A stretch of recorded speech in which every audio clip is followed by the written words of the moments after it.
এই বাংলাদেশের সনাতনী জাতির মতো এত বড় কাপুরুষ, এত বড় ভীরু সনাতনী দেখি না কোথাও। কারণ কি জানেন? এগুলো নিজের ধর্মকে ভালোবাসতে জানে না। আরো ভালোবাসা কঠিন করে করতে হবে, অন্যায়ের প্রতিবাদী হতে হবে। যত বড় ঝড়ঝানটা যতটুকু আসুক না কেন, তার প্রতিবাদী হয়ে রুখে দাঁড়াতে হবে, ছাড়বো না। জগতানন্দ কি বলছে? তুমি আমাকে ছেড়ে যাও, আমি তোমাকে রাধে রাধে। আমার যত আঘাত আসুক না কেন, আমি আমার সনাতনকে ছাড়বো। রাধে রাধে। বাংলাদেশের পরিসংখ্যানে সনাতনী জাতিকে দাবিয়ে রাখা হয়েছে এতকাল। রাগ করবেন না। সনাতনে যদি থাকে 8 লক্ষ, বলা হয়েছে 4 লক্ষ, আর 8 লক্ষর খবরই নেই। কারণ এটা একটা ব্রেনের মায়ের। বাংলাদেশের সনাতনী যাতে মাথা উঁচু করে না দাঁড়াতে পারে, এজন্য এরা অনেক আগে থেকে এই পরিকল্পনা করে এদের মনোবলকে ভেঙে দেওয়া হচ্ছে। কিন্তু এটা কখনো মেনে নেওয়া যাবে না, যাবে না। এখন কিন্তু একটু কথা বলবো, আবার আলোচনায় যাব, কারণ ফাঁকে ফাঁকে একটু নিজেদের কথা না বললে হবে না। কি বলবো না বলবো না, এটা প্রয়োজন আছে না? হ্যাঁ, তো নিজেদের কি প্রয়োজন? এই যে কর্তারা যারা ঠ্যাং ধরে চাটছেন, এই ঠ্যাং ধরে চাটা বন্ধ করতে হবে। আমি সনাতনী, কোনো নেতার পা চাটবার জন্য আমার জন্ম হয়নি, কোনো রাজনীতিবিদের পা চাটবার জন্য আমার জন্ম হয়নি। আমার জন্ম হয়েছে ঈশ্বর ভজনের জন্য, আমার জন্ম হয়েছে আমার পরমাত্মাকে জানার জন্য, আমার জন্ম হয়েছে ঈশ্বর তত্ত্বকে উপলব্ধি করার জন্য, আমার জন্ম হয়েছে ভগবান আর গুরু গোবিন্দের দাসত্বর জন্য, কোনো নেতার পা চাটার কুকুর হওয়ার জন্য নয়। তাহলে সেই সনাতনী জাতি, আমার জন্ম হয়েছে ঘুষ খাওয়ার জন্য নয়, আমার জন্ম হয়েছে আমার মাথা পরের কাছে বিক্রি করার জন্য নয়, আমার জন্ম হয়েছে আমার জাতির চরণে মাথা নয়, মনুষ্য জাতির কাছে আমাকে বিলিয়ে দেওয়ার জন্য। এখানে হিন্দু মুসলমান বৌদ্ধ খ্রিস্টান নয়, প্রত্যেকটা মানব জাতিকে ভালোবাসার জন্য আমার জন্ম হয়েছে। আর পৃথিবীর সমস্ত মানব জাতিকে ভালোবাসার ধর্ম, তার নাম সনাতন ধর্ম। তার নাম কি? আর এই সনাতনী এত পিছিয়ে পড়ছে কেন জানেন? এর একটাই কারণ, কৃষ্ণ ভুলি যেই জীব অনাদি বহির মুখ, অতএব মায়া তারে দেয় সংসার দুঃখ। যখন কৃষ্ণকে, নিজের স্বধর্মকে ভুলে থাকবে, তার জীবনের পরিণতি খুব ভয়াবহ হবে। আর আমাদের কিছু বাংলাদেশে কিছু মন্দির কমিটি হয়েছে, ওরা নিজেদের পেট ভরা ছাড়া আর কিছু বোঝে না। একটা নিউজ এসেছে কিছুদিন আগে, জানেন, মেয়ের ধর্ষণের কথা শুনে পিতা হার্ট অ্যাটাক করে মারা গেছে। বরগুনায় আমাদের সনাতনী জাতির একটা মেয়েকে ধর্ষণ করা হয়েছে, তার পিতা সাথে সাথে শোনার সাথে সাথে মারা গেছে। পেয়েছেন না খবর? পেয়েছেন কি না? এই সুবাদে মেয়েটার সংসারে কোনো ইনকাম করার কোনো লোক নেই। আজকে সেই মেয়েটার কে বিবাহ করবে? সনাতনী জাতি আজকে জেনে যাও, যদি এরকম কোনো মেয়ে থাকে, তুমি যদি সৎ পুত্র হও, সৎ ছেলে হও, তাকে বিয়ে করে আনবে, স্ত্রী মর্যাদা দিয়ে শাঁখা সিঁদুর পরিয়ে তুমি তোমার বউ করে ঘরে আনবে। এজন্য তোমার যদি কোনো জাতি বাধারে, আমি তোমাকে সন্তান হিসেবে স্বীকৃতি দিয়ে আমার মন্দিরে তোমাকে স্থাপন করে দেব। কিন্তু এটা হচ্ছে জোর করে তাকে ধর্ষণ করা হয়েছে, এটা কোনো পাপ নয়, এটা তার সতীত্ব নষ্ট হয়নি। আর যদি কেউ নিজের দেহ সম্ভোগের জন্য, অন্য ছেলেকে ভোগ করার জন্য কোনো মেয়ে বেবিচারী হয়, তাকে তুমি ছুঁবে না, তাকে বিবাহ তো দূরে কথা, ওকে কুকুরের মুখ দেখা যাবে, তাকে দেখা যাবে না। কি রাগ করছেন নাকি আপনারা আমার কথাটা? তো এজন্য মুন্সিগঞ্জের মধ্যেই পরে শ্রীনগরের ওদিকে এই শাকেরনগর কালীবাড়িতে একটা সংগঠন, ছেলেরা যুব সমাজ চেয়েছিল ওখানে দান বাক্স বসাবে, এজন্য ওখানকার কমিটি বসাতে দেয়নি এবং তাদেরকে হুমকি দিয়েছে এই সীমানার মধ্যে যেন কোনো দান বাক্স না বসে। এরকম কমিটি যেখানে থাকবে 1 টাকা এদেরকে দেওয়া যাবে না। কারণ যারা নিজের জাতির স্বার্থে নয়, প্রত্যেকটা প্রায় জায়গার কমিটি আজকাল নিজেদের স্বার্থে কাজ করছে, অর্থ চুরি করে। মন্দিরের এত অর্থ হয়, মন্দিরগুলো স্বর্ণ দিয়ে বাঁধানো যেত, এই অর্থগুলো কোথায় যায়? যায় কোথায়? তাহলে এরা জাতির স্বার্থে যদি কোনো বৈষ্ণব, যদি কোনো ব্রাহ্মণ, যদি কোনো কমিটি, যদি কোনো মন্দির কমিটি, যদি কোনো এই যে মেলার কমিটি যদি জাতির স্বার্থে এগোতে না আসে, ওই সমস্ত জায়গার যাওয়ার চেয়ে আমি মনে করি পায়খানায় বসে 2 ঘন্টা পায়খানা করাটাও শ্রেয় ওই সমস্ত জায়গায় পবিত্র নয়। কারণ যে নিজের জাতির জন্য কিছু করতে পারবে না তো মানুষই নয়। জাতীয় চেতনা যাদের মধ্যে কাজ করে না সে কি কখনো মানুষ হতে পারে? তুই মূর্তি করে পূজা করতেছিস আর জ্যান্ত মূর্তিকে কষ্ট দিচ্ছিস।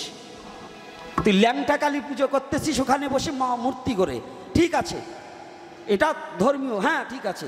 মা প্রত্যেক দিন ল্যাংটা হয় নাই, একবার হয়েছে, সে যে কোনো কারণে হোক। আবার যদি বলি জগৎ জননী এত প্রসব হয়, একটা বাচ্চা প্রসব করতে সময় তাই তার কাপড় থাকে না শরীরে, আর সে অহর্নিশি জগৎ জননী সন্তান প্রসব করে, সে না পড়লেও কোনো কিছু আসে যায় না। তবু একটা কথা বলছি যুক্তিতে, কি বলছি তাই শুনুন, যে আমরা মূর্তি করে পূজা করছি, আপনি কি একটিবার ভেবে দেখেছেন যে মূর্তি চলতে পারছে না সেই মূর্তিটাকে আপনি পূজা করছেন? আর আমার মেয়ে, আমার মা, আমার সন্তান আজ ধর্ষিত হচ্ছে, আমার মেয়ে লাঞ্ছিত হচ্ছে, প্রিজেন্ট করছে, তার প্রতিবাদী হচ্ছি না, অসহায়ের পাশে দাঁড়াচ্ছি না, মন্দিরে যেয়ে মা করে বড় ভোগ লাগাচ্ছি, 100 মণ চালের খিচুড়ি দিচ্ছি, ওই খিচুড়ি কুকুরের খাবার ছাড়া কোনো মানবের খাবার হতে পারে না। অর্থাৎ যে খিচুড়ি রান্না করে ভোগ লাগাচ্ছি কিন্তু জ্যান্ত মানুষকে অবজ্ঞা করছি, এটা কখনো প্রসাদ হতে পারে না। হতে পারে? কথা বলেন না কেন? হতে পারে? 100 মণ চাউলের খিচুড়ি রান্নার চেয়ে যদি একটা মায়ের লজ্জা নিবারণ করা যায়, ওই 100 মণের চেয়ে আমি ওই একটা মা, এইটাই সবচেয়ে শ্রেষ্ঠ ধর্ম। আগে নিজের জাতীয়তা রক্ষা করো। ভুলে গেছো তুমি? দুঃশাসনের দল যখন দ্রৌপদীর বস্ত্র হরণ করেছিল, সেদিন একমাত্র গোবিন্দ নিজে তার বস্ত্র দিয়ে দ্রৌপদীকে লজ্জা নিবারণ করেছিল না? করেনি? আর তুমি সেই ধর্মে জন্মগ্রহণ করে পশুর মতো ব্যবহার করছো, সেই সনাতনে জন্মগ্রহণ করে তোমার দ্বারা নারী নির্যাতন হবে, তোমার দ্বারা নারী ধর্ষিত হবে, তোমার দ্বারা নারীর অসম্মান হবে। তুমি কেমন মানুষ? তুমি তো পশুর চেয়ে জানোয়ার। ধর্ম করছো, ধর্ম করছো, চুলদাড়ি মালা তিলক পড়লে ধর্ম হয়ে গেল না? এগুলোই ধর্ম? যদি তোমার জাতির জন্য কিছু না করতে পারো। আর্য মহর্ষিরা নিজের স্বজাতির জন্য জীবন বলিদান করেছে, তুমি ভুলে গেছো আর্য মহর্ষিদের কথা, আমাদের পিতৃপুরুষের কথা ভুলে গেছো? হ্যাঁ সনাতনী জাতি, এগুলিকে পরিত্যাগ করে আসুন। যাদের পা চেটেছেন তারা আপনার পাশে দাঁড়াবার কেউ নয়। আজকে দেখুন বাংলাদেশের প্রধানমন্ত্রী, সে তার বংশাবলী নিয়ে সরেছে, এই বাংলাদেশে তার বংশাবলী নিয়ে সে চলে গেছে। আপনারা যতই লাফাইয়েছেন, আপনাদের একজনকে নিয়েছে? হ্যাঁ, জনগণের খোঁজ নেওয়ার কোনো নেতা আছে এখন? কত জনগণ লাঞ্ছিত বঞ্চিত হচ্ছে, কত জনগণ রাস্তায় পড়ে মার খাচ্ছে। আজকে নেতারা কোথায় গেছে? নেতারা ঠিকই তাকে এক বাড়ি ভাঙছে, ওরকম 10টা তারা গড়ার মতো অর্থ আছে। আপনার কি আছে? তাহলে আমরা কোনো নেতার চামচামি করব না, আমরা সনাতনকে যে ভালোবাসবে আমরা তাদের হয়ে কাজ করব, না হলে না। আমার জাতিকে যে বাঁচার অনুপ্রেরণা দেবে, আমার জাতির লজ্জা যে নিবারণ করবে, আমার অন্নের অভাব যার আছে তার মুখে যে অন্ন তুলে দেবে, আমি তাকে শ্রদ্ধা করি, তাকে ভালোবাসি, আমি সেই দলের অনুসারী। না হলে আমি কোনো দলকে সাপোর্ট করি না। রাগ হচ্ছে নাকি? হ্যাঁ, রাগ হচ্ছে নাকি? মনে থাকবে না তো? আবার আইসে একখান সিঁদুরে কৌটা দিলেই যেন আবার ভুলে যান না। আজকাল হিন্দু পাড়া যাইয়া হিন্দু বিটি খুঁজে কি কায়দা করে ভোট কিনা দেশে চোরার বেটা চোরারা একখানা সিঁদুর নিয়ে যাইয়ে কয়, বৌদি এই সিঁদুর দিছি, এইটাই তো তোমাদের কাছে তোমাদের ধর্মের দাবি। উনি একেবারে খাইছে, সিঁদুর দেশে। হ্যাঁ, 10 টাকা হইলে একটা সিঁদুরে কৌটে পাওয়া যায়। আর যদি এই সিলটা মারতে ভুল করো তাহলে সারা জীবন পস্তাতে হয়। কি আমি পর পুরুষের হাতের দেওয়া সিঁদুর নেবো কেন? আমার স্বামী সীতায় সিঁদুর দেশে, সেইটা মুছি ফেলে টিপ পড়তে পারো, আর ওই আর পর পুরুষ এসে সিঁদুর দেবে সেইটা গ্রহণ করে। ওরে সতী রে, এই সতীগুলো পিটাইয়ে বাড়িতে নামাতে হয়। রাগ করছেন নাকি? ও মা আপনাকেও বলছি না, ওই রকম যারা করে ওই কটারে, আপনারা ভালো। কি বাবা সাবধান, কি এরকম করে কি না বলুন? আমার নিজে চোখে দেখা সিঁদুর নিয়ে যে ওই দিচ্ছে, তা আমি পরপুরুষের হাতে সিঁদুর নেবো কেন? কি রাইট আছে? হ্যাঁ, তাহলে এগুলো নেবো কেন? এগুলো নেওয়া বন্ধ করবেন। কোনো জায়গায় সামনে ইলেকশন হোক, যা হোক, এই ইউনিয়ন পর্যায়ে ইলেকশন হোক আর রাজার ভোট হোক, ওই কোনো দেওয়া থাকা কিচ্ছু খাবেন না। আপনার নিঃস্বাধীন। ওই চেয়ারম্যানরাও বলতে পারবেন আপনার কাছে 1 টাকা খাইনি, আপনার কাছে আমি টাকা না। আর ওই 1 কাপ চা খাইছেন তো আপনার মাথা বিক্রি হয়ে গেছে। এই বেচাবেচি বন্ধ করুন। আমার ধর্মকে যে ভালোবাসবে সে কোন দল কোন পার্টি করে ওটা আমি দেখবো না, কিন্তু আমার ধর্ম সম্বন্ধে যে বিকৃত আলোচনা করবে, আমার জাতিকে যে নিঃস্ব করার চেষ্টা করবে, সে যত বড় নেতা হোক তাকে আমি মানি না। নাকি? রাধে রাধে। সে যত বড় নেতা হোক আমি তাকে শ্রদ্ধা করব, যার দ্বারা আমার সমাজের ক্ষতি হবে, আমার জাতির ক্ষতি হবে, মনুষ্য জাতির ক্ষতি হবে, এটাকে আমরা মানি না। এজন্য আমি অনুরোধ করব, আপনাদের এই অঞ্চলে আপনারা খুব ভালো আছেন, সবই ভালো আছেন, কিন্তু আমি বলতে চাই আমরা সনাতনকে যে ভালোবাসবে আমরা তার, না হলে আমরা কাউকে চিনি না, প্রয়োজন বোধে ভোট দেব না। মনে থাকবে? মনে থাকবে? কোনো টাকায় বিক্রি হওয়া যাবে না। রাধে রাধে। আমি কিন্তু ক্যানভাসার করতে আসিনি, তারপরেও আজকে বলছি কেন জানেন? কারণ এখন দেওয়ালে পিঠ ঠেকে গেছে। বাংলাদেশের এই শিগাল কুকুরের জ্বালায় এখন আর চলাফেরা করতে খুব কষ্ট হয়। তাই আশা রাখি। আর একটা কথা বলে যাচ্ছি, আপনারা এই বেঈমানগুলোকে চিনে রাখবেন। বেঈমানগুলো চিনা কি? জ্যৈষ্ঠ মাসে ধান উঠবে, যে সমস্ত গুরু গোসাইরা এই বস্তা ধরিয়ে ধান কালেকশন করাবার আসবে, এরা কয়দিন জাতির জন্য পথে নেমে, যদি জাতির জন্য সে কাজ না করে, আজকে শিষ্য করবে রাশি রাশি, এই রাশি রাশি শিষ্য করে বস্তা ভরিয়ে 200 মণ 300 মণ ধান নিয়ে গোলা ভরিয়ে হবে, আরামে খাবে, আর আপনি লাথি খাবেন। এখন আসবে না, একটু বিবেচনা করবেন। এই সাধারণ একটু গন্ডগোলে যে গুরু আপনার জন্য আপনার খোঁজ খবর নিচ্ছে না, ও যে জম যাতনার সময় আপনার পাশে দাঁড়াবে, এর কোনো বিশ্বাস আছে? এই আছে? তাহলে এগুলো হলো জাতীয় বেঈমান। ওরা ভয়তে চুপ করে থাকবে, বস্তা নিয়ে ঠিক ধান উঠলে যাবে। এগুলো দান দেওয়া বন্ধ করবেন। এই দান দেবার পারবেন না, কারণ ওরা তো নিজের জাতিকে চেনে না, ওরা নিজের উদর চেনে, খালি জাত গোষ্ঠী পেট ভরার জন্য কালেকশন করে বেড়াবে। এই কালেকশন বন্ধ। কথাটা রাগ করবেন না। কি কষ্ট পাচ্ছেন নাকি বাবারা? আর এর ভিতরে যদি কালেকশন করে গুসাই 2 সাইডে থাকে, সেইটারও বলছি বস্তা বন্ধ করে। পরের টাইমে গোলা ভরবা, আর পরের যে সময় বিপদ আসবে কাছে যাবা না, এটা হবে না। এটা সনাতন থেকে উৎক্ষেপ করতে হবে। এই যুব সমাজ, কি মনে থাকবে তো? যারা জাতির জন্য কিছু করতে পারবে না, তাকে 10 পয়সা দেওয়া যাবে না। তাদের 10 পয়সা না, কারণ ওরা স্বার্থপরতা, বেঈমান। এই বেঈমানদের জন্য সনাতন ধর্ম নয়। সনাতন ধর্ম কাপুরুষের জন্য নয়, সনাতন ধর্ম বীর পুরুষের জন্য। সনাতনী কখনো বিড়ালের বাচ্চার মতো চলবে না, সনাতনী চলবে সিংহের শাবকের মতো, হুঙ্কার দিয়ে চলতে হবে। পারবে তো? রাধে রাধে। ভয় আছে নাকি? আমি কি রাজনীতি করছি? কোন দলের নিন্দা মন্দ করিনি। পণ্ডিত একটা কয়, হা কিলে ছুটোই দেবো, আর পণ্ডিত এইগুলো নিয়ে হলো বিপদ বাবা, বুঝবেন না। যাক, পরে বলছি। তাহলে আজকে আমাদের সচেতনতা হতে হবে। ভগবানের লীলার সাথে সাথে লীলাও বলবো, আবার একটা প্রশ্ন আসছে, এই প্রশ্নের উত্তর দেব।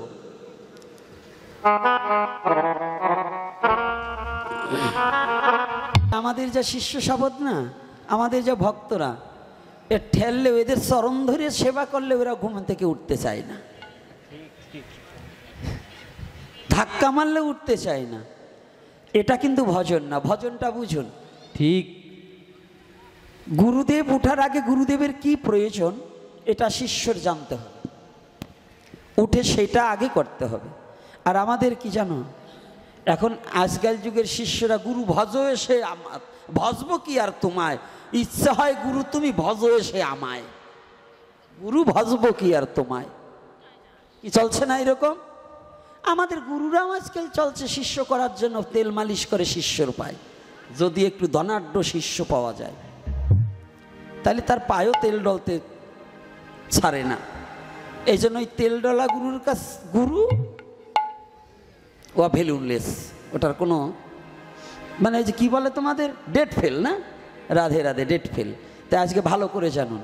আর তৎকালীন সময় মহাপ্রভুর ভিত্ত যারা ছিল, মহাপ্রভুর সেবায় যারা নিযুক্ত ছিল, মহাপ্রভু চাহিবার আগে নয়নের দিক তাকালেই তারা বুঝে যেত প্রভু এখন কি চায়।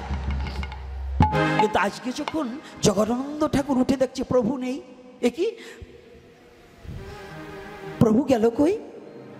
তো বাইরে গিয়েছে বোধ হয়, তো প্রভুকে খুঁজছে গভীর রজনীতে, কোথাও প্রভুর দিশা মিলছে না। আর প্রভু এদিকে ব্রজের কথা মনে করে কাহা বৃন্দাবন, কাহা বৃন্দাবন, কাহা বৃন্দাবন, কোন দিকে বৃন্দাবন?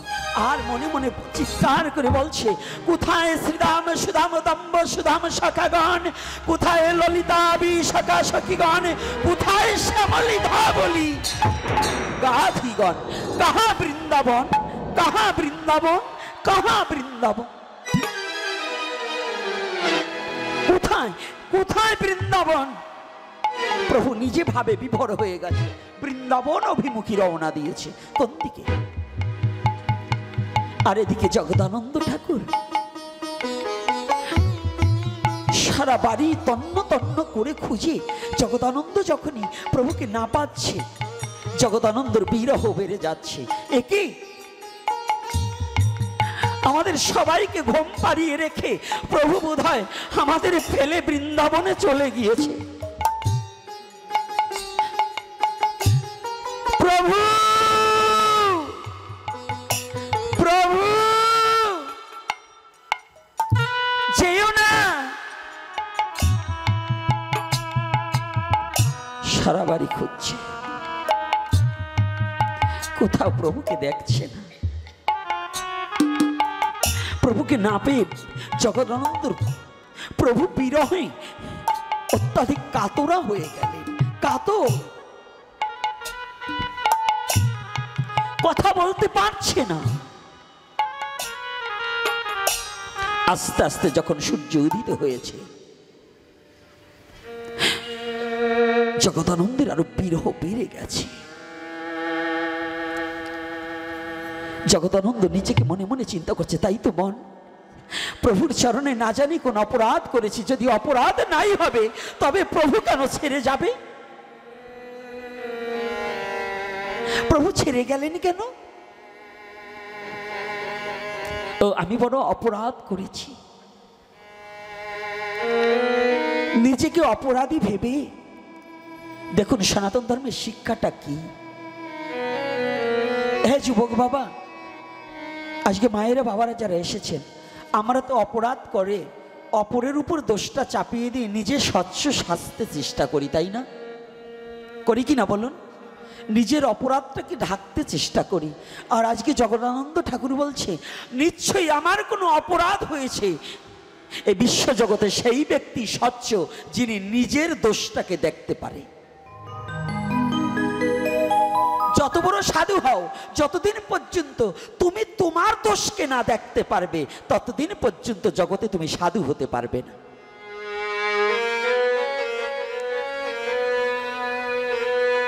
আগে নিজের দোষটাকে দর্শন করো। যেদিন তুমি তোমার দোষটাকে দর্শন করে তোমার এই দোষের বিচারটা করতে পারবে, তুমি সেদিন সঠিক মানুষ হবে।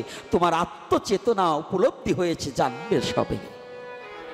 আর যতদিন পর্যন্ত তোমার দোষটাকে পরের প্রতি চাপাতে চাবে, জেনে রাখবে সেদিনই তুমি সাধু হতে পারোনি, তুমি কোনো সৎ ব্যক্তি হতে পারোনি, তুমি কোনো মানুষ হতে পারোনি। শুধু দেহটাই তোমার মানুষের মতো, তুমি আজ অবধি কোনো মানুষ হতে পারোনি। জগদানন্দ কাঁদছে, গড়াগড়ি যাচ্ছে আঙিনার মধ্যে, আর বিরহ বাড়ছে। জগদানন্দ চিৎকার করে কাঁদছে, ওনার চিৎকারে সবাই উঠে দাঁড়িয়েছে। কি কি হলো? ও ভাই, তোমরা কি আমার প্রভুকে দেখেছ? জানো, যেদিন হতে গৌর হরির চরণে শরণাপন্ন হয়েছি, যেদিন হতে গৌরকে এই নয়নে একবার দেখেছি, আমার জীবনটা যে গৌরের চরণে বিকিয়ে দিয়েছি।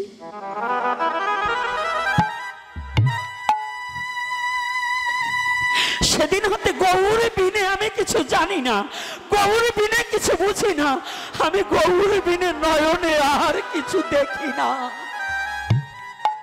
গৌর হরি, গৌর হরি। তোমরা বলে দাও,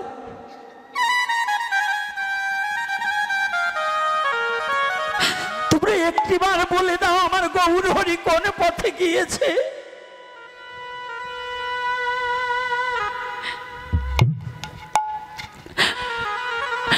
আমার গৌর যে পথে গেছে আমি ওই পথে গিয়ে ভিক্ষা মেঘে খাবো, তবু দূর হতে আমার গৌরের চরণ আমি একটু দর্শন করব। গৌর হরি। জগদানন্দ চিৎকার করে কান্না করছে। ও, তোমরা কেউ জানো না? তোমরা যদি কেউ না বলতে পারো,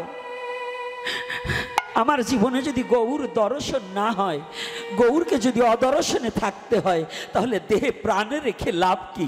আমি ওই গঙ্গার জলে ঝাঁপিয়ে পড়ে আমার প্রাণ বিসর্জন করে দেব।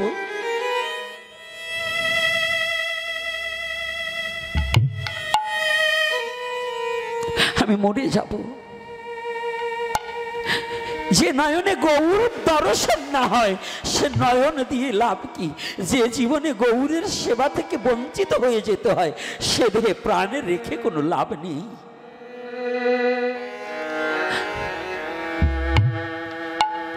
গঙ্গায় যাবে, ঝাঁপিয়ে মরবে।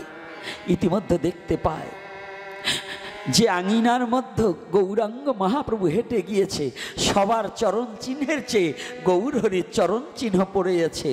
সেই যে 24টি যে চিহ্ন, সেই 24টি চিহ্ন পদচিহ্ন পড়ে আছে ধুলায় অঙ্কিত হয়ে।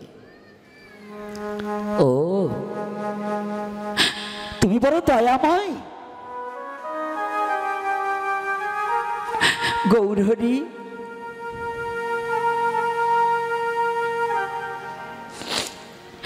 গৌর হরি, তুমি সব চলে গেছো বটে, তবে তুমি আমায় হেন পাপিষ্টের জন্য তোমার চরণ চিহ্ন রেখে গেছো।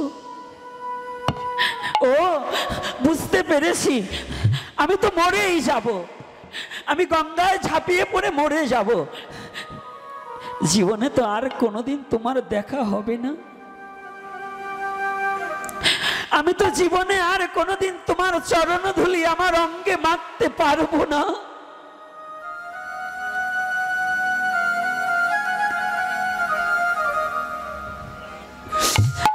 আমি তার গৌরাঙ্গ বলে কখনো ধুলায় গড়াগড়ি দিতে পারবো না। আমার প্রাণ তো একটু পরে আমি বিসর্জন দিয়ে দেব।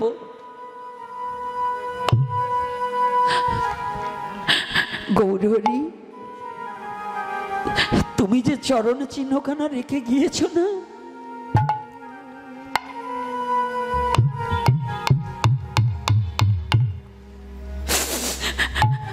আমার এই দেহখানা তোমার ওই চরণ গঙ্গার উপরে ভাসিয়ে দেব।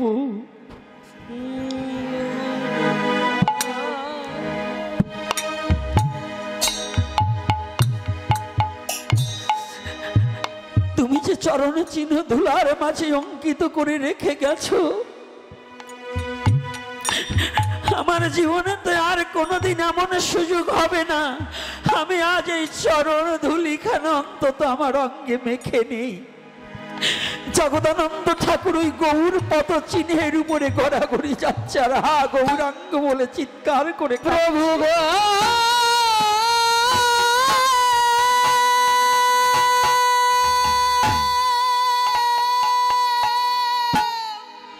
একবার দেখা দাও, দেখা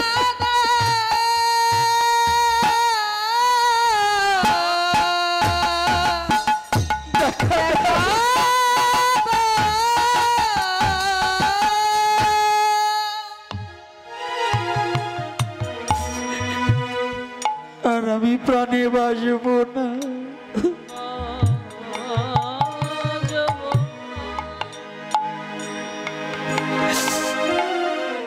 জগদানন্দ বলছি গৌর ভক্তদের কাছে, ভাই আমি এখনই কি মরে যাব, তবে আর তোমাদের সাথে তো কোনোদিন সঙ্গ হবে না, আর জীবনে তোমাদের সাথে আমার দেখা হবে না। শেষবারের মতো একটা অনুরোধ করে যাই,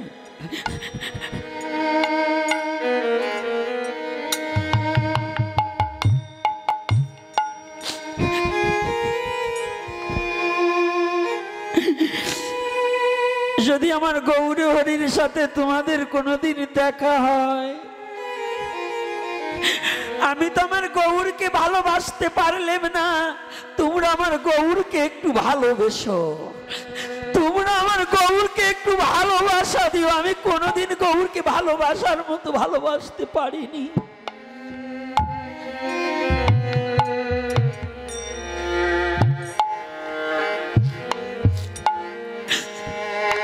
আমি মরিব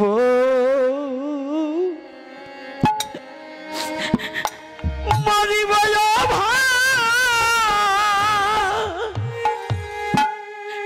ওরে আমি নিশ্চয় মরিব। আমার এই ভালোবাসা ধন রে, আমার ভালোবাসা এই গৌর ধন রে, আমি কারে দিয়ে যাব,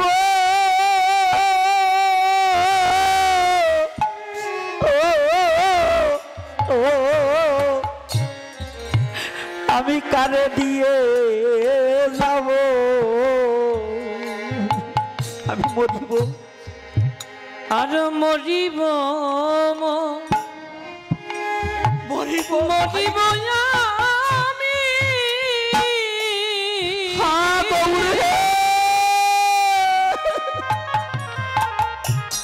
ওরে ও ভাই নিশ্চয়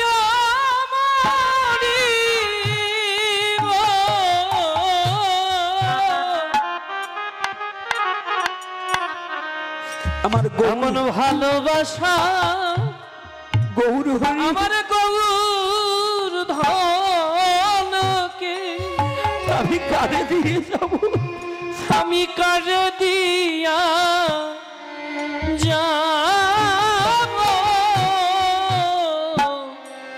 এমন ভালোবাসার গৌর প্রাণ গৌর ধন আমি কাকে দিয়ে, ধনকে কার দিয়া যাব,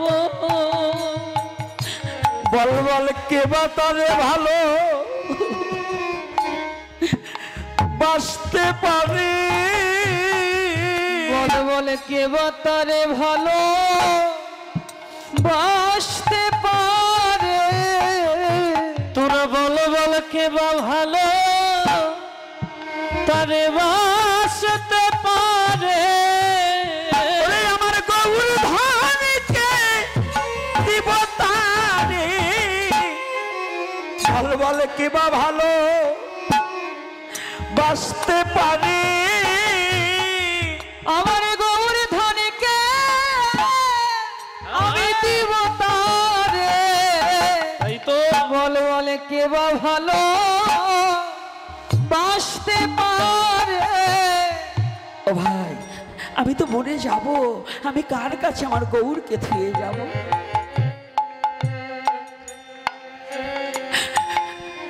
আর তো তোমাদের সাথে আমার দেখা হবে না, জানেন তো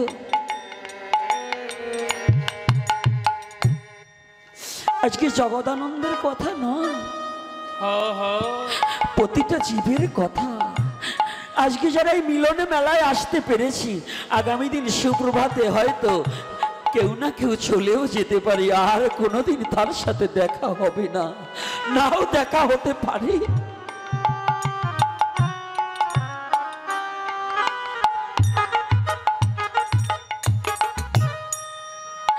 জগদানন্দ বলছে আমি তো গৌরকে আর কোনোদিন পাবো না, তোমরা না আমার গৌরকে ভালোবেসেছিলে, তোমরা গৌরকে ভালোবেসেছিলে, একটা কাজ করো, গৌর ফেলে যা, তোমরা তোমাদের চরণ থেকে আমাকে ফেলে দিও না, তোমরা একটিবার আমাকে তোমাদের চরণে স্থান দাও, আমাকে তোমরা চরণ ছাড়া করে দিও না, আমাকে চরণ ছাড়া করো না। জগদন্ত ঠাকুর চরণ ধুলি শিরে মাগছে। এইবার আবার সচেতন হয়েছে, ভক্তের অঙ্গের পরশ যখন গায়ে লেগেছে না, আবার ভাবছে না না, আমি জলে ডুবে মরলে তো আমার অপমৃত্যু হবে, অপমৃত্যু হলে তো কোনো জন্মেই গৌরকে পাবো না, না না, আমি অপমৃত্যু হব না। ইচ্ছাকৃত মৃত্যুকে বলা হয় অপমৃত্যু। আজ না হোক কাল, কাল না হোক পরশু, একদিন তো আমার এই জগৎটা ছেড়ে চলে যেতেই হবে, তাই না বাবা? যেতে হবে না? কেউ কি এই বিশ্ব জগতে মৃত্যু অবশ্যম্ভাবী, যে পৃথিবীতে জন্মেছে অবধারিত মৃত্যু স্বাদ তার গ্রহণ করতে হবে। এজন্য যারা ক্রোধ বসে আমি বিষ খাবো, আমি গলায় রশি নেব, আমি অ্যাক্সিডেন্ট করে মানে গাড়ির তলে মাথা দেব, কারেন্ট ধরে মরবো, এগুলো বৈধতা নয়। তাদের আত্মা কখনো কি কি করে মুক্তি পায় না। তাহলে এইবার জগদানন্দ ঠাকুর বলছে, আমি যদি মরে যাই, আমি যদি মরে যাই, আত্মহত্যা হবে, তাহলে আমার পাপ হবে, আমি মরবো না। তো এই চরণ চিহ্ন, তুমি চলে যাও, আমি তোমাকে ছাড়ব। কথাটা বলুন, বুঝুন। হ্যাঁ সনাতনী জাতি, পরে যা, একটু পরে যা, পিছন থেকে সামনে থেকে আসলে সামনে গিয়ে নাকি? আমি তোদের এত বলি পিছনে যেতে, তোরা পিছনে যাস না, তোদের একটু সমস্যা আছে মাথায়, তোরা ওই পাবনা নিতে হবে। তো এইবার দেখুন, জগদানন্দ ঠাকুর চরণ চিহ্ন দেখে দেখে এগোচ্ছে, আর এদিকে আমার মহাপ্রভু কাহা বৃন্দাবন, কাহা বৃন্দাবন। এই ভাগবত বলছি শুনেন। তো এইবার যখন গৌরহরি যাচ্ছে কাহা বৃন্দাবন, কাহা বৃন্দাবন, গৌরহরি একটা বৃক্ষকে জড়িয়ে ধরছে। বাবা আপনি কেন কোন কারণে গৌর হলেন এইবার একটু বুঝছেন। বৃক্ষকে জড়িয়ে ধরছে, ব্রজপ্রেম কত, ব্রজে ভাবে ভাবিত হয়ে গৌরহরি নিজের বাহ্যজ্ঞান হারিয়ে ফেলে বৃক্ষকে জড়িয়ে ধরে বলছে, ও ভাই তুমি কি বলতে পারো কোথায় বৃন্দাবন? ও ভাই তুমি কি বলতে পারো কোথায় শ্রী? ব্রজপ্রেমটা কি?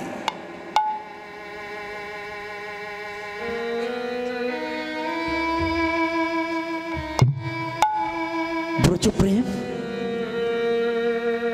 যেখানে আঘাত করেছিলেন জানেন, শ্রীমতী রাধারানীর অভিসার, অভিসারে যেদিন সেজেছিলেন, অভিসারে যেদিন সেজেছিলেন, পায়ের আলতা ঠোঁটে চোখে লাগিয়েছিল, চোখের কাজল মুখমণ্ডলে লেপেছিল, শুধু একমাত্র আমার গোবিন্দের বংশীর ধ্বনি শ্রবণ করে, শুধু বংশীর ধ্বনিটুকু, ওই আওয়াজটা কর্ণে যাওয়ার সাথে সাথে তাদের বাহ্য জ্ঞান হারিয়ে গিয়েছে। এটাকে বলে ব্রজপ্রেম। নিজেকে যত সময় আমি থাকি তত সময় ব্রজপ্রেম থাকে না। যখন আমিত্ব হারিয়ে স্বামিত্বকে বরণ করে নেওয়া যায়, তখন ব্রজপ্রেম এসে উদয় হয়ে যায়।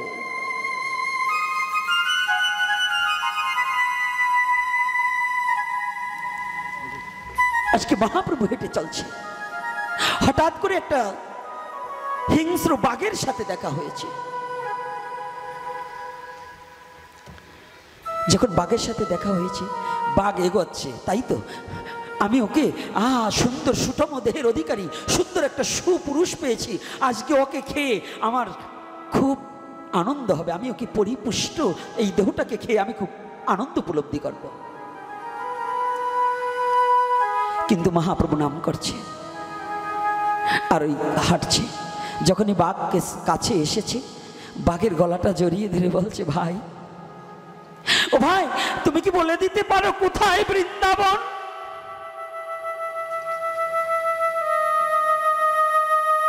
যখনই বলেছে কোথায় বৃন্দাবন, মহাপ্রভুর পরশ যখনই বাঘের গায়ে লেগেছে, ওর পশু জনম ধন্য হয়ে গিয়েছে, পশু জনম ধন্য হয়ে গিয়েছে। ওর আত্মচেতনা, স্মৃতি, জ্ঞান জাগ্রত হয়ে গেছে। অমনি বাঘ হিংসা ভুলে দুটি চোখের জল ছেড়ে দিয়ে বলছে, প্রভু দয়াময়, তুমি আমার মতো পশুকে কৃপা করবার এসেছো দয়াল।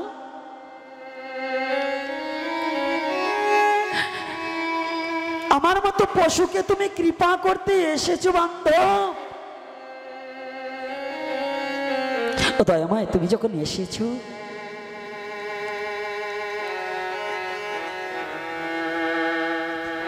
তুমি যখন এসেছো প্রভু, আমাকে কথা দাও,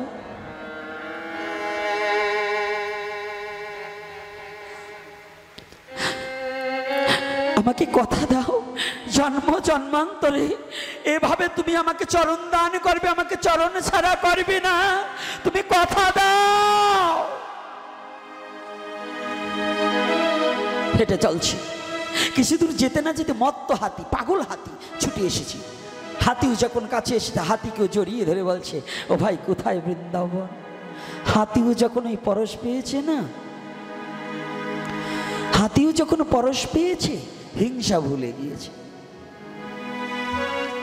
হাতি গৌরহরিকে, গৌরহরি যখন হরিনামে নৃত্য করছে না, হরির নাম করছে, নৃত্য করছে, হাতি বাঘও নৃত্য করছে। সিংহ ভাবছে যে কি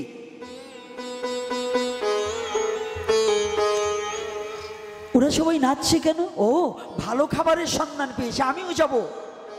সিংহ যখন ছুটে এসেছে না, সিংহকেও যখন জড়িয়ে ধরেছে মহাপ্রভু, জড়িয়ে ধরার সাথে সাথে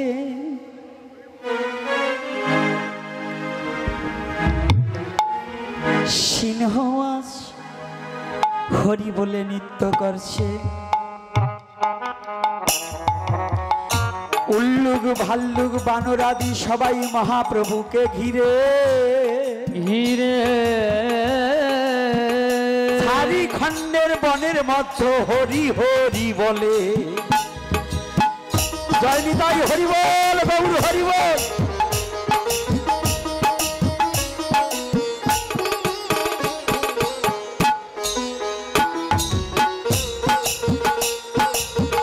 জগদানন্দ পিছনে থেকে দেখিবারে পায়, চতুর্দিকে সিংহ হাতি, মাঝখানে মহাপ্রভু রয়ে।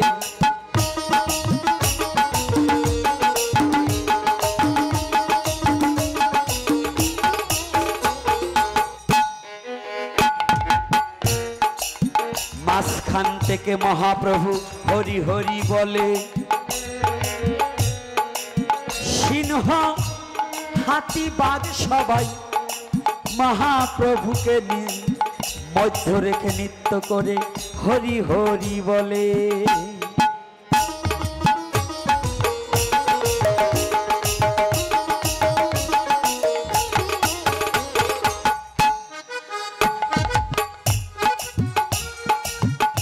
এমনি ভাবিয়া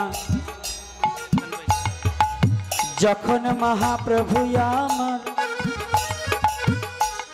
ভাবে বিভোর হয়, হেন কালে দূর হতে এক হরিণী দেখতে যে পায়।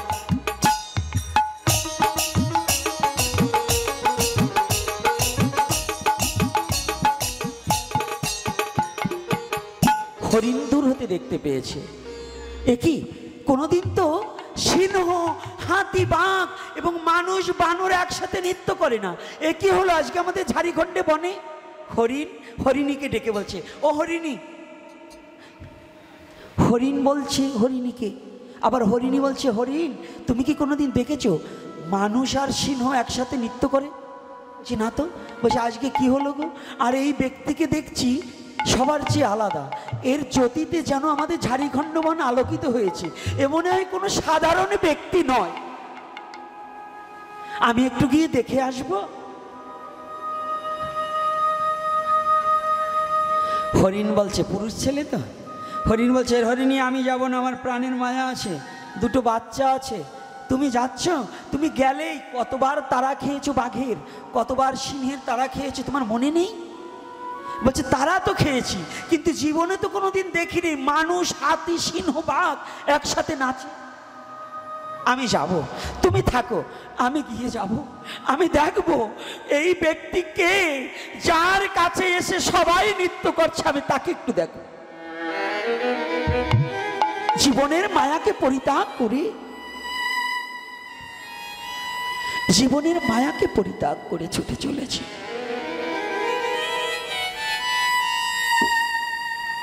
যখন জীবনের মায়াকে পরিত্যাগ করে হরিণী ছুটে এসেছে, হরিণীকে একটু ভয়ে ভয়ে দূরে রয়েছে, আমাকে এবার বাঘে থাবা মারবে কিনা।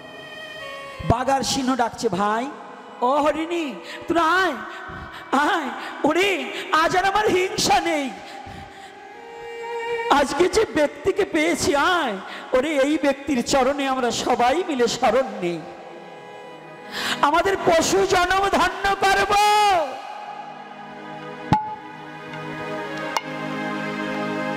আমার পশু জন্মটাকে ধন্য করব, একটু ছুটে আয়। যখনই বলেছে ছুটে আয়, হরিণী যখনই গিয়েছি, বাঘ, সিংহ, হাতি সকলে নৃত্য আরম্ভ হয়েছে।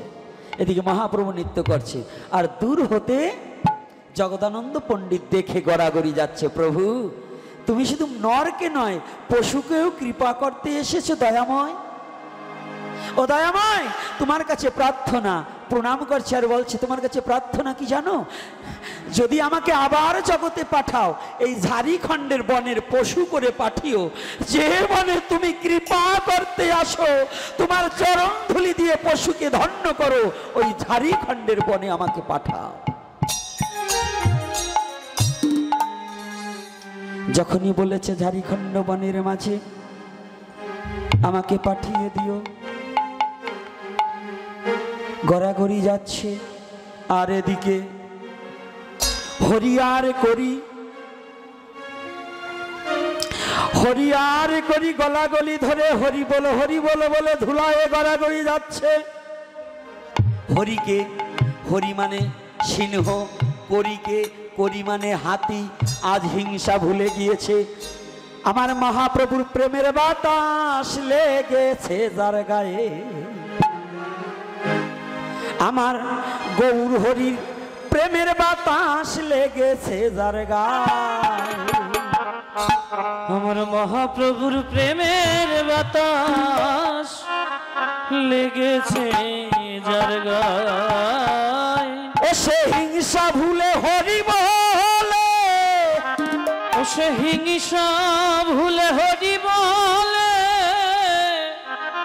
ওরে ও সে হিংসা ভুলে হরি বলে, ধুলায় গড়াগড়ি যায়। আমার মহাপ্রভুর প্রেমের বাতাস লেগেছে যার গায়ে, আমার মহাপ্রভুর প্রেমের বাতাস লেগেছে যার গায়ে, আমার মহাপ্রভুর প্রেমের বাতাস লেগেছে যার গায়ে, আমার মহাপ্রভুর প্রেমের বাতাস লেগেছে যার গায়ে। ও সে হিংসা ভুলে হরি বলে, ভুলে হরি বলে, হিংসা ভুলে হরি বলে, ধুলায় গড়াগড়ি যায়। মহাপ্রভুর প্রেমের বাতাস লেগেছে যার গায়ে, মহাপ্রভুর প্রেমের বাতাস লেগেছে যার গায়ে। তাহার সাক্ষী ঝাড়িখণ্ডের বন, ও ভক্তগণ দেখো সর্বক্ষণ, বানরাদি পশু পাখি হইল মিলন, হইল মিলন, দেখো হইল মিলন। তাহার সাক্ষী ঝাড়িখণ্ডের বন,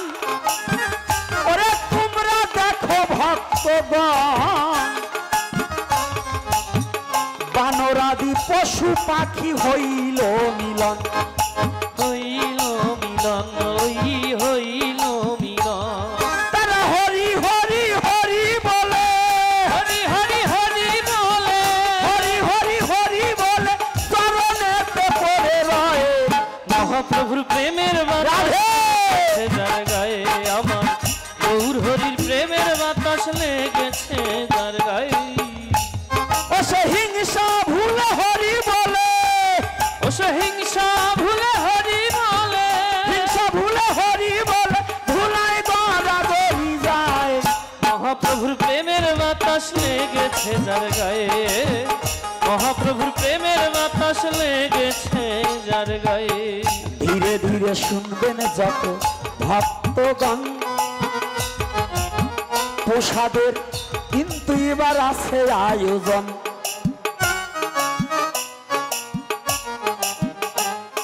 আর শৈলেন্দ্রবালা মহাশয় তাহার পুত্র আছে, মেডিকেলে ভক্তির জন্য পরীক্ষা দিয়েছি, অল্প কিছু মার্কের জন্য চান্স পায় নাই। দ্বিতীয়বার সেই ভক্ত পরীক্ষা দিতে চায়, আপনাদের অনুমতি যদি একটু পায়, যদি সে মেডিকেলে চান্স হয়ে যায়, চান্স হইলে পরে সে 3 দিবস ভাগবত হইবে এই বাড়ি। রিবল যদি আপনাদের ভক্তদের অনুমতি দেন, এই আশীর্বাদ একটু করি। আমি আশীর্বাদ করব না, আপনারা আশীর্বাদ করবেন দু বাহু তুলে নাকি? কি অনুমতি আছে কি? আপনারা একটু আশীর্বাদ করবেন যে যেন এই বাবার ছেলে যেন মেডিকেলে একটু চান্স পায়। আশীর্বাদ হলে পরে এই বাড়িতে 3 দিবস ভাগবত হবে। আর একটা নিমন্ত্রণ দেই, আমগ্রাম উত্তরপাড়া মাঠে আগামী 21শে চৈত্র